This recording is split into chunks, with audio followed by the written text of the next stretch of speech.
Hello friends, welcome back to my YouTube channel Harish pharmacy Pathshala. तो आइए आज हम इस वीडियो में बात करते हैं गाबापेंटिन और प्रेगाबालिन मेडिसिन्स के बारे में।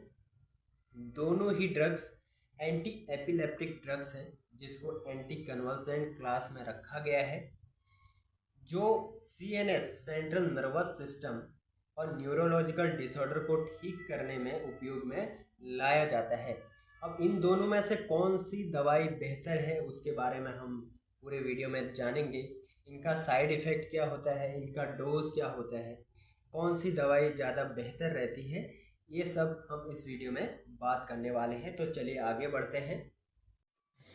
तो गाबापेंटिन और प्रेगाबालिन दोनों ही ड्रग एंटी एपिलेप्टिक हैं, जिसे एंटी कन्वल्जेंट क्लास में रखा गया है, जैसा कि मैंने पहले बताया, जिसे मिर्गी भी कहा जाता है हिंदी में। ये दोनों ही दवाइयाँ सीएनएस तथा न्यूरोलॉजिकल डिसऑर्डर को ठीक करने में उपयोग में लाई जाती है। स्पेशली ये क्लोनिक सीजर में यूज की जाती है। क्लोनिक सीजर एक एंटी एपिलेप्टिक का टाइप्स है। इस समय मसल क्या रहती, कॉन्ट्रैक्ट होती है, जिसकी फ्रीक्वेंसी को कम करने के लिए ये दवाइयाँ ली जाती है। इसके अलावा एंजाइटी डिसऑर्डर है, नर्विक पेन है, डायबिटिक पेन है, ठीक है, यानी कि जब डायबिटीज़ होता है उसका भी जो जोड़ों में दर्द होता है, नर्व में पेन होता है, अर्थराइटिस होता है, ऑस्टियोपोरोसिस ऑस्टियोपोरोसिस में भी यूज़ की जाती है। एंटी अर्थराइटिस, यानी कि अर्थराइटिस जब होता है जोड़ों में, छोटे छोटे जोड़ों में जब दर्द होता है, तो उसमें भी ये दवाइयाँ यूज़ में लाई जाती है। फाइब्रोमाइल्जिया में भी ये दवाइयाँ उपयोग में ली जाती है। जैसे स्किन, दाद दाद खाज खुजली हुआ हो, तो तब क्या होता है, जो स्किन होती है उसमें जलन होती है, जो उसके नर्व होते हैं उसमें पेन होता है, हर्पीस होता है, तो इसमें भी प्रेगाबालिन को यूज़ में लिया जाता है।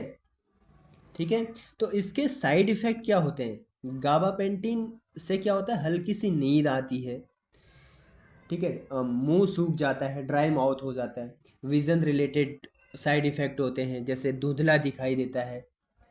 अब जो सीवियर साइड इफ़ेक्ट है इनके, मेमोरी लॉस भी हो सकती है। एग्रेसिवनेस, यानी बहुत ज़्यादा गुस्सा भी आता है।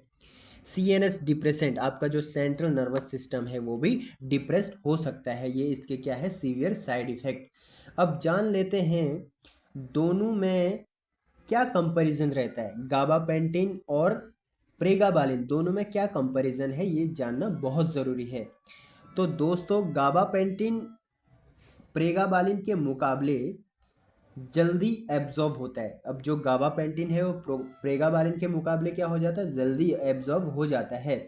अगर आपने गाबापेंटिन लिया तो वो जल्दी एब्जॉर्ब होगा, प्रेगाबालिन धीरे धीरे एब्जॉर्ब होता है।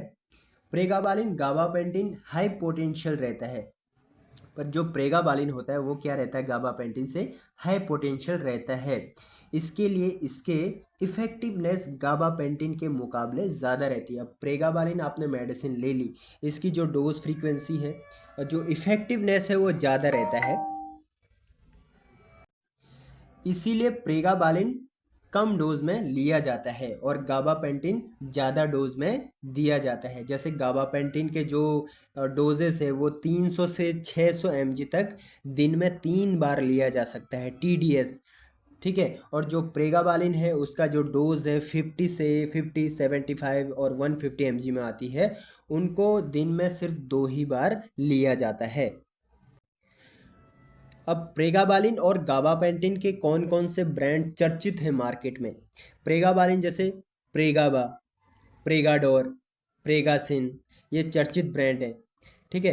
प्रेगाबालिन जो है वो बहुत सारी कॉम्बिनेशन के साथ आती है, जैसे नॉरट्रिप्टेलाइन के साथ, और गाबापेंटिन भी नॉरट्रिप्टेलाइन के साथ आता है, जैसे प्रेगाबालिन एंटी, प्रेगाबा एंटी, ये सारे नॉरट्रिप्टेलाइन के साथ कॉम्बिनेशन ब्रांड है।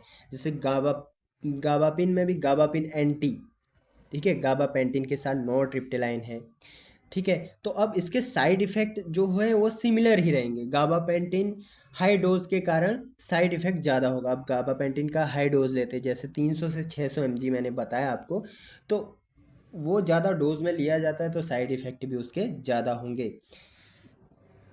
गाबापेंटिन ज़्यादा डोज में लेते हैं तो ज़्यादा डोज होने के कारण इसकी डोज डिपेंडेंसी रहती है और इसीलिए इसे छोड़ने में मुश्किल रहती है। अब ज़्यादा दिन में 3 बार लेते हैं डेली लेने से उसकी क्या हो जाती है, हर किसी मेडिसिन की डोज डिपेंडेंसी हो जाती है और जब इसे छोड़ते हैं तो छोड़ते टाइम काफ़ी मुश्किल हो जाती है।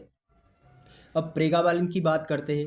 प्रेगाबालिन कम डोज में दी जाती है तो इसका जो साइड इफ़ेक्ट है वो भी कम होता है।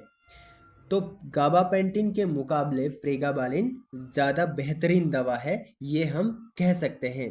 तो दोस्तों, अगर आपको ये वीडियो में कोई कन्फ्यूज़न रहा तो आप कमेंट भी कर सकते हैं। तो ये वीडियो पूरे गाबापेंटिन वर्सेस प्रेगाबालिन थी। अगर आपको वीडियो पसंद आया तो शेयर करें, सब्सक्राइब भी ज़रूर करें। धन्यवाद।